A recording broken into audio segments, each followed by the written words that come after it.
प्रयास करना। ऐसा दूध अगर प्राप्त हो जाए, के पत्ते से दूध कटोरी में लेकर मात्र बेलपत्री के पत्रे से एक एक बूंद, अगर दूध आप एक बूंद अगर ज्यादा ना मिला हो, एक चम्मच भी अगर आपको दूध देसी गाय का मिल गया हो, बेलपत्री के पत्ते से तुम्हारे घर के अंदर अगर शिवलिंग है या मंदिर में शिवलिंग है या तुम्हारे नजदीक में कोई शिवलिंग है, उस पर बूंद बूंद एक एक बूंद अगर शिवलिंग पर दूध समर्पित कर रहे हो, श्री शिवाय नमस्तुभ्यम, नमः शिवाय या षडाक्षर मंत्र ओम नमः शिवाय या 33 अक्षर का मंत्र महामृत्युंजय मंत्र, इसका स्मरण कर कर शिव जी पर देसी गाय का दूध समर्पित कर कर इस बेलपत्री को अशोक सुंदरी वाली जगह पर अगर आप समर्पित कर देते हैं, फिर आप जिस भी चीज के लिए अप्लाई करें, मेरा देवाधिदेव महादेव आपका हाथ पकड़कर खींचकर आगे बढ़ा ही दे।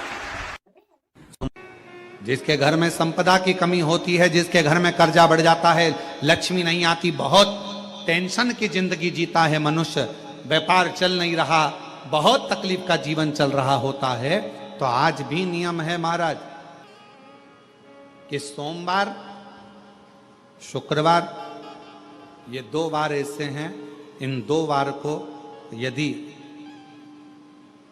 कटोरी में थोड़ा सा शहद रखकर, मधु रखकर यदि लक्ष्मी जी का स्मरण किया जाए और माता लक्ष्मी जी का स्मरण कर कर एक लाल पुष्प उस कटोरी के सम्मुख में माता लक्ष्मी का नाम लेकर रखा जाए और बाद में वही शहद, वही मधु और वही पुष्प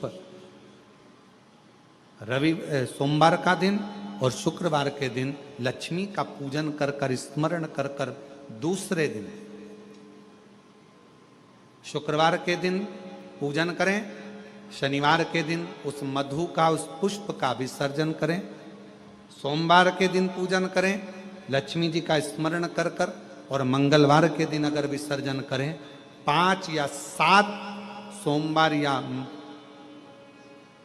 शुक्रवार को यदि आप मधु का भोग लक्ष्मी जी को लगाना प्रारंभ कर दें, शिव का नाम स्मरण कर कर, तो उसके घर में कभी संपदा की कमी नहीं होती, लक्ष्मी उस संपदा को बढ़ाओगे। 5 सोमवार पूर्ण होंगे, अगर करो तुम्हारा दुख है वो समाप्त जरूर। अगर कष्ट का जीवन चल रहा हो, तकलीफ की जिंदगी चल रही हो, या तो 5 सोमवार या 7 सोमवार हाथ में दुर्वा, मान लो ये तुमने दुर्वा ले ली, हाथ में दुर्वा, एक बेलपत्र, और उसी हाथ में अपने घर का भरा हुआ 1 लोटा जल, पहले रखना है दुर्वा, फिर रखना है बेलपत्र, उसके बाद में हाथ में 1 लोटा जल, और दोनों हाथों का स्पर्श करते हुए जो अपना पूजन का कक्ष होता है घर के अंदर का, उस पूजन कक्ष की साक्षी में अपने कुल देवता, पितृ देवता और अन्य देवताओं का स्मरण करते हुए, बाबा बहुत दुखी हूँ, बहुत तकलीफ में हूँ, बहुत कष्ट में हूँ, बाबा को अपने मन का भाव करते हुए,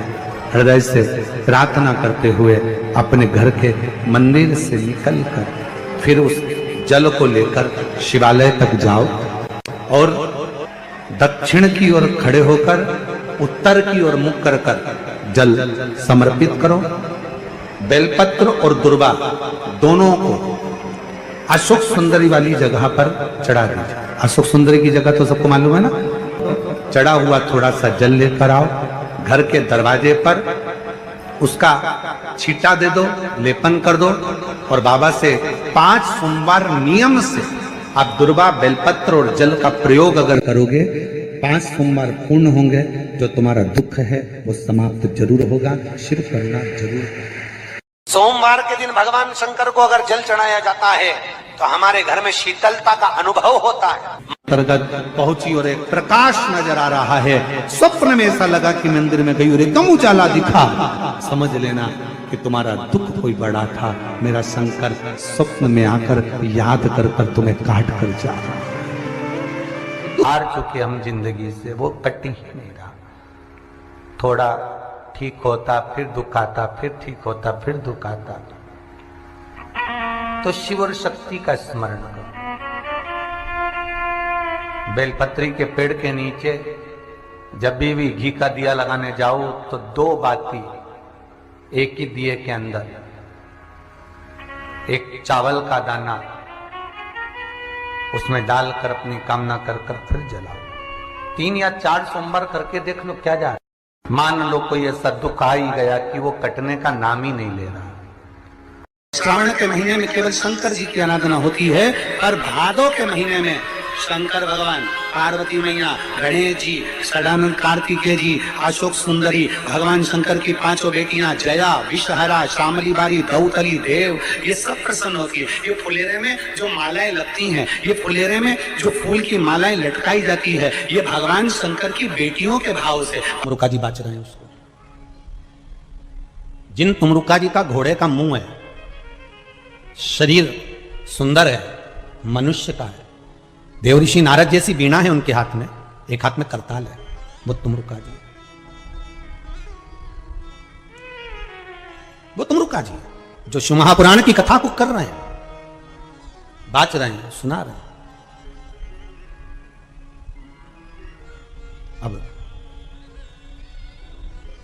शंकर की कथा में मन एक भक्त का जब लगता है तो भगवान परीक्षा भी बहुत लेता है। बहुत ध्यान देना, भक्त जब भगवान की ओर झुक जाता है, भक्त जब भगवान का हो जाता है, भक्त जब भगवान की ओर समर्पित हो जाता है, तब भगवान अपने भक्त से खेलना चालू कर देता है। तब भगवान अपने भक्त से थोड़ा थोड़ा खेलता है, अपने भक्त से भगवान थोड़ा आनंद लेता है। परीक्षा सारंगनाथ जी का दर्शन जरूर करें। क्यों? क्योंकि वो एक ऐसा दिव्य दर्शन है, सारनाथ भगवान का एक ऐसा दिव्य दर्शन है, उस कुंड का ऐसा दिव्य दर्शन है जहां पहुंचकर हम जो कामना लेकर, अगर कितना भी जीवन में ऋण पड़ा हो, कितना भी कर्जा पड़ा हो, कितना भी दुख पड़ा हो, कितनी भी तकलीफ पड़ी हो, अगर काशी में सारनाथ भगवान का दर्शन यदि कर लेते हैं तो हमारी जिंदगी के सारे दुख धीरे धीरे धीरे धीरे, हमारा कर्जा धीरे धीरे चूक जाता है, समाप्त हो। सारनाथ भगवान का इतना महत्व लिंग पुराण में भी है, शिव महापुराण में भी है, नर्मदा पुराण में भी है। सारनाथ भगवान का वर्णन स्कंद पुराण के काशी खंड में भी है, चारों पुराणों में इसका वर्णन मिलता है।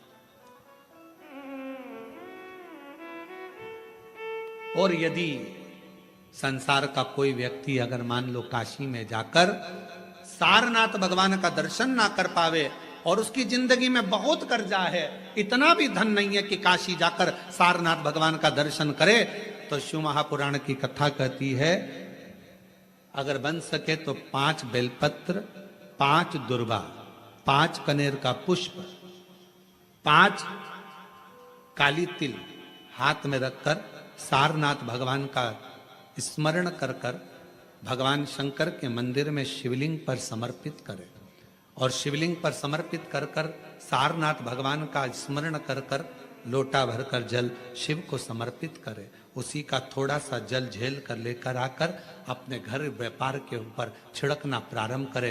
धीरे धीरे 3 महीना भी नहीं लगेगा, व्यापार वृद्धि करेगा, कर्जा चूकना प्रारंभ हो जाएगा। सारनाथ भगवान का इतना महत्व, बोले सारनाथ महादेव की, शिव का इतना, उसको जाने, उसको पहचान। शिव महापुराण में 2 शब्द दिए हैं कि भगवान शंकर की आराधना करने वाले को भोग का भी सुख होता है और मोक्ष भी प्राप्त होता है। भोग से मतलब क्या है? कोई कामना, आपके जीवन की कोई कामना हो, आपके जीवन की कोई उम्मीदें हो, मुझे ये प्राप्त करना है, मुझे ये प्राप्त करना है, मुझे ये लेना है, मुझे ये प्राप्त करना है, वो उम्मीद। सारनाथ महादेव, सारनाथ महादेव, आप में से कोई गया है काशी में? सारनाथ महादेव का दर्शन किया आप लोगों ने? काशी में सारनाथ महादेव हैं, पीछे वाले हाथ उठाए हैं, ये लोग होकर आए हैं, माता जी भी होकर आए, इधर से भी कई लोग उठाए। काशी में सारनाथ महादेव हैं, और जो दर्शन कर कर आए हैं उनके चरणों को हमारी तरफ से नमन है, प्रणाम। काशी में जितने भी शिव भक्त कावड़ चढ़ाने के लिए काशी में विश्वनाथ जी के यहाँ जाते हैं, वो सारनाथ जरूर जाते हैं।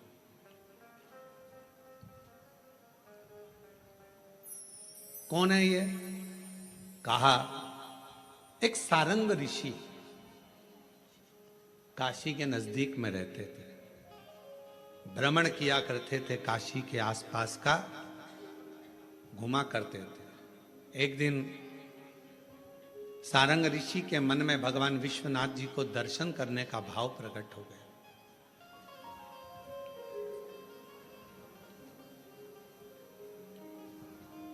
काशी से थोड़ी सी दूरी पर इनका निवास था। काशी में प्रवेश नहीं करते। अब भगवान शिव की आराधना कर रहे, साधना कर रहे, और काशी में फिर इनके मन में आया कि भगवान नहीं दर्शन दे रहे तो मैं काशी में जाऊंगा, पर शिव मुझे दर्शन दे, मुझे निमंत्रण दे तो मैं काशी में जाऊं। अब शिव महापुराण की कथा कितनी बड़ी बात कहती है। स्वयं तुमरुका जी ने चंचुला देवी से कहा, जिसका पति प्रेत योनि में पड़ा था, मुक्ति के लिए साधन कर रही है चंचुला। ईसर जी, गोरा जी यजमान बन कर बैठे हैं, और उस समय पर तुमरुका जी बोल रहे हैं चंचुला देवी से, चंचुला, काशी की धरा पर शिव महापुराण में और भगवान शंकर के मंदिर में वही पहुंचता है जिसको शंकर भगवान हाथ पकड़कर लेकर जाते हैं, जिसको भगवान ओघड़ता नहीं, भगवान शिव लेकर जाते। शिव महापुराण की कथा तो यहां तक कहती है कि बेलपत्र के बीच वाले पत्ते पर, बेलपत्र के अगर बीच वाले पत्ते पर गौ माता का घृत, गाय के दूध से बना हुआ घी अगर बीच वाले पत्ते पर लगाकर शंकर भगवान को समर्पित करा जाए, और वही पत्ते को उठाकर, उसी पत्ते को उठाकर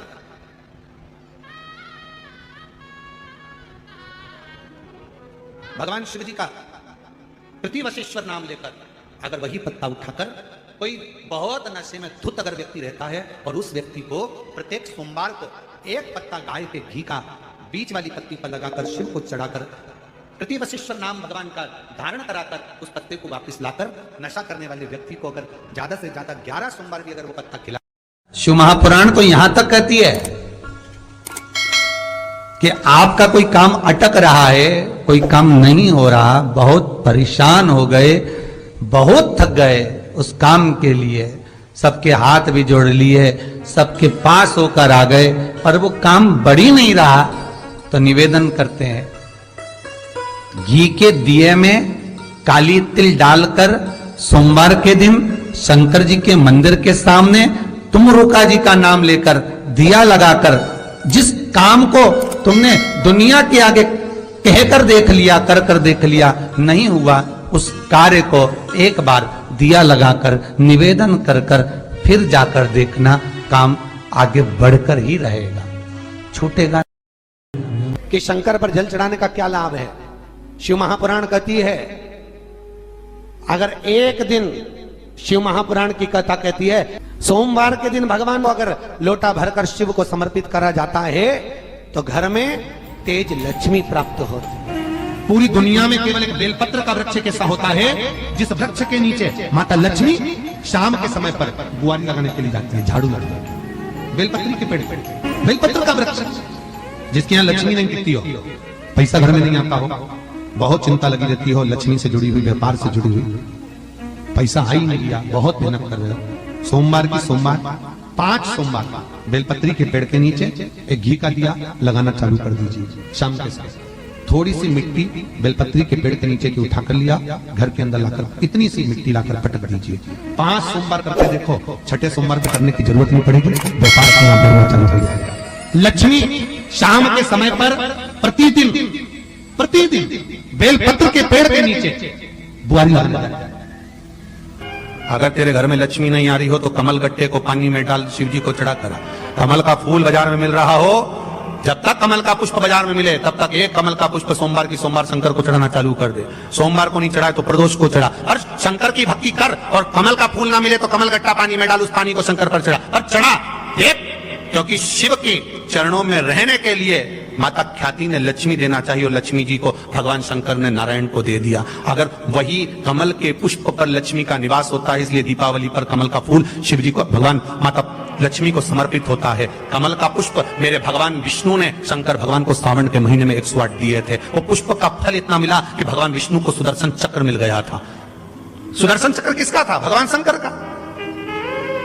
वो चक्र भगवान विष्णु को दिया। ले लो, तुमने कमल के फूल चढ़ाए 108, ये कमल का पुष्प चढ़ाने का फल ये है कि अपना सुदर्शन चक्र तुमको देता हूं, दुष्टों का संहार करना ये आपको देता हूं। भगवान विष्णु सुदर्शन चक्रधारी हो गए। केवल कमल का पुष्प चढ़ने से भगवान नारायण को लक्ष्मी प्राप्त हो जाती है। इसलिए लक्ष्मी जी की प्रियता कमल का पुष्प है। वो कमल के पुष्प का जल, कमल का जल या कमल गड्ढे का जल शंकर पर आप प्रदोष की प्रदोष, सोमवार की सोमवार नहीं आ रही ना लक्ष्मी, कैसा नहीं आ रहा। अब आपने सब दूर माथा टेक लिया, चढ़ाना चालू करो। एक कमल गट्टा पानी में डालो, उस पानी को शिव जी को चढ़ाओ, चढ़ाइए। मिल जाए कमल का फूल, जब तक मिल रहा है कमल का पुष्प मिले, मंगवा लिया, चढ़ा दिया। सोमवार की सोमवार तो चढ़ाओ, शिव की आराधना करो, शंकर की भक्ति करो और एक दृढ़ता से करो। क्या बोलिए? वटकेश्वर महादेव। एक बात याद रखो, कोई बच्चे पढ़ाई कर रहे हो और उनका चित्त, उनकी वृत्ति, उनका मन पढ़ने में नहीं लग रहा, गलत जगह पर बच्चों का चित्त जा रहा हो, कोई व्यसन में, कोई घूमने में फिरने में, दोस्त यारों में, तो बड़ के पेड़ के नीचे, बड़ के पत्ते के ऊपर शंकर भगवान के शिवलिंग का निर्माण करें, बालू रेत का शिवलिंग बनाए, उसकी पूजन करें और पूजन करने के बाद उसी बड़ के पत्ते पर रखे हुए शंकर भगवान को पूजन आदि करने के बाद नदी में विसर्जन कर दें। उस बड़ के पत्ते को लेकर आ जाए, जहां पर बालक सोता हो, जो गलत संगत में पड़ रहा हो या गलत जगह जा रहा हो या चिड़चिड़ प्रवृत्ति में हो, उसके पलंग के सिराने में उस पत्ते को 1 महीने के लिए रख दीजिए। बच्चा गलत संगत से छूट जाएगा, उसकी चित्त वृत्ति वापस विद्या की ओर अर्जन होने में लग जाएगी। वटकेश्वर महादेव का इतना प्रमाण हमारे शास्त्र वर्णन करते हैं महाराज। वटकेश्वर, जिनका अदालत में कोई काम चल रहा हो, प्रशासनिक कोई कार्य नहीं हो रहा हो, तो वटकेश्वर महादेव की पूजन बड़ के पेड़ के नीचे बालू रेत का शिवलिंग बनाए, बिना पत्ते पर, केवल भूमि पर, उसकी पूजन करें, दही चढ़ाएं, चढ़े हुए दही को घर में लेकर आए, शंकर भगवान का विसर्जन करने के बाद में चढ़े हुए दही को घर पर लेकर आए, उसका हाथ से एक रुमाल पर छापा लगा लें। अदालत में जब भी आप जाएं, प्रशासनिक कार्य के लिए कभी भी जाएं, उस रुमाल को जेब में रखकर लेकर जाएं, आपका कार्य सफल होगा। वटकेश्वर महादेव का इतना प्रभाव। वटकेश्वर महादेव का पूजन, अर्चना, स्मरण जीव को सुख प्रदान करता, भगवान शंकर को आनंद की अनुभूति करा। भगवान शिव वटकेश्वर महादेव, ये वही वटकेश्वर महादेव का प्रमाण वर्णित किया। कहते हैं अगर हमारी दुकान नहीं चलती है, धंधा पानी नहीं चलता, व्यापार नहीं चलता, तो उसके लिए वटकेश्वर महादेव का पूजन किया जाता है। सही व्यापार ना हो, लक्ष्मी कमा नहीं रहे हो, बहुत मेहनत कर रहे हैं, फल 1 रुपया नहीं मिल रहा, अब तक प्रयास किया जाए, और अगर फल नहीं है तो वटकेश्वर महादेव का पूजन करिए। उसके लिए भी कहा, और उसके लिए हमारे यहां वर्णन किया गया, बड़ के पत्ते के ऊपर पीपल का पत्ता रखना पड़ता, और पीपल के पत्ते के ऊपर फिर खाकर का पत्ता, इन तीनों को रखकर बालू का शिवलिंग बनाकर केसर में चंदन घोलकर वटकेश्वर महादेव का अभिषेक करते हैं पानी में घोल, और शिव को चढ़ाकर उसी केसर चंदन का जल और 5 पत्तों में 3 पत्ते जो आपने रखे, उसमें से कोई भी एक पत्ता ले जाकर व्यापार वाले स्थान पर उसको रख दीजिए। उसी चंदन में, उसी केसर चंदन में मिला हुआ वो पत्ता चिपका हुआ। आपको केवल आपने आज रखा, आपको कल से अंतर मालूम पड़ जाएगा व्यापार कैसा बढ़ता है। अपने आप उसमें सुख का अनुभव होता है, आप अपने आप उसमें सुख की अनुभूति होती है, फल की प्राप्ति होती है। कई लोग कहते हैं महाराज जी शिवलिंग क्या घर में रख सकते? बिल्कुल रख सकते। कहते हैं जितना घर में रोग, बीमारी, दुख, तकलीफ जो आती है, सबसे पहले अगर वो प्रामाणिकता में प्रवेश करती है तो 2 जगह पर उस रोग बीमारी को झेला जाता है। एक घर के दरवाजे पर तुलसी के क्यारे पर, और दूसरा घर में जो शिवलिंग होता है उसके ऊपर। ये 2 जगह पर रोग बीमारी झेली जाती है, 2 जगह पर। इसकी पढ़ाई, इसकी रोग बीमारी, दुख, दर्द, इसको वहां झेला जाता है। और भाव की सेवा आनंद से करें। शिवलिंग कभी भी खोला ना रखिए। घर में अगर शंकर जी का शिवलिंग है तो नंदी रखना जरूरी नहीं है। शिवलिंग को कभी भी तुलसी के क्यारे में ना रखें, इसका ध्यान रखिए। अगर बेलपत्र हो तो शिव जी को चढ़ाए, नहीं हो तो आसपास बगीचे में जितनी भी पत्तियां पड़ी हो, पेड़ पौधे लगे हो, उनकी पत्तियां तोड़ तोड़ के भगवान को चढ़ा दें। उनकी पत्तियां शिव जी को चढ़ा दें, स्वीकार। भगवान शंकर पे चढ़ा हुआ जल, शिव जी को समर्पित जल कभी भी तुलसी के क्यारे में ना डालें, इससे काल सब दोष होता है।